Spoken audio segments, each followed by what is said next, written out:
And moving on to the headlining bout, you've got Corey Anderson, who's ranked number 5 right now, rematching Jan Blachowicz after, Anderson beat him back in 2015, I think, and both guys have come a long way since then. Corey Anderson right now is on a tear, has beaten Glover Teixeira, Alir Latifi, and knocked out Johnny Walker in his last 3 fights. Jan Blachowicz is coming off a split decision win over Jacare Souza in a 5-round main event, which is a big deal because he's fighting 5 rounds against Corey Anderson. And I think in their first fight, you kind of saw that like the pressure and the cardio, and this is true for a lot of guys, the cardio and the ability for Corey Anderson to continue to press forward is an issue for a lot of guys. Also, that was Jacare's first jump up to 205 from 185. So, maybe his cardio is a little, I don't know, a lot of different factors. But before that, Jan knocked out Luke Rockhold.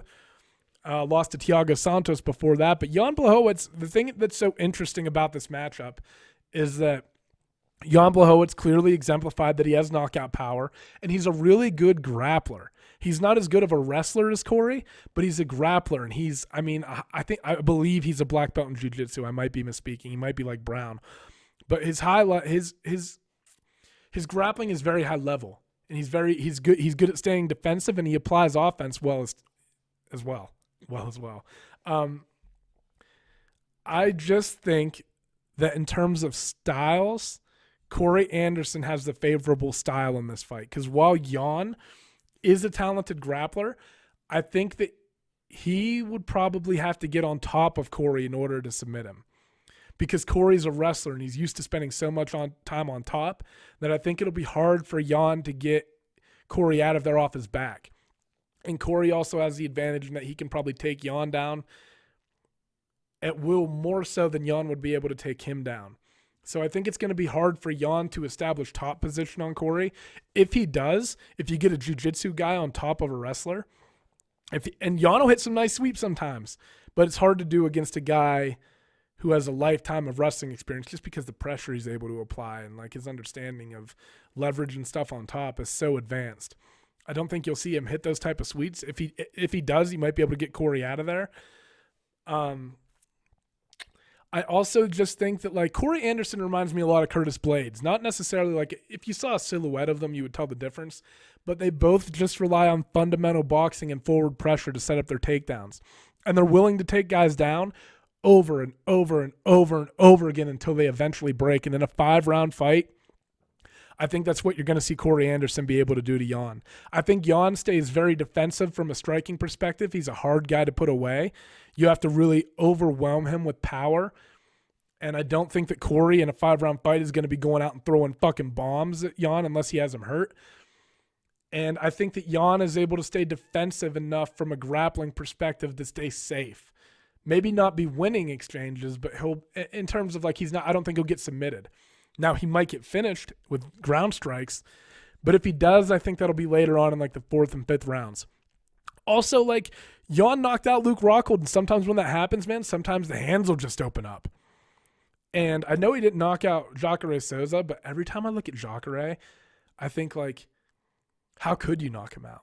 He just looks like if you punched his head, it would be made out of pure fucking steel, right? Like, every part, like, how are you going to knock him out? I think he has been knocked out in his career, but you know what I mean.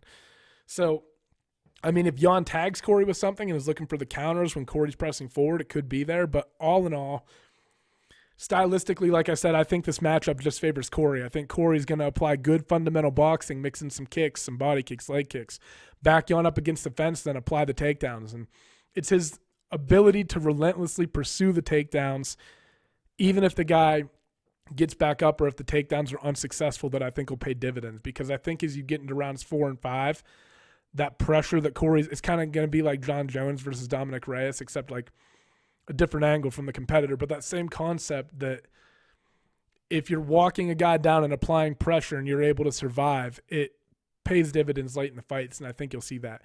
I'm taking Corey Anderson by decision, but I think if he gets Jan out of there, it'll be in rounds 4 and 5. Whereas I think if Jan gets Corey out of there, it'll probably be earlier in the fight or maybe eclipse him with something at some point that, throws Corey off and he's able to capitalize. But I'm going Corey Anderson, unanimous decision in this one. I just think the boxing, forward pressure, and wrestling they're going to be overwhelming for Jan at some point.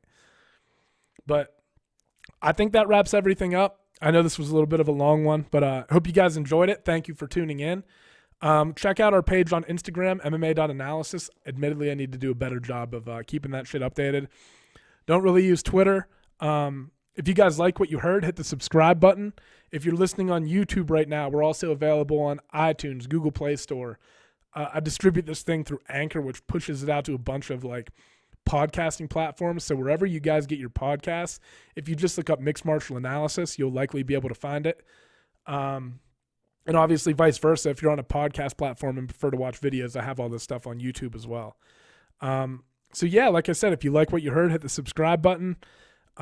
Leave comments below. I'll try my best to get to them. And thank you for tuning in. Bye-bye.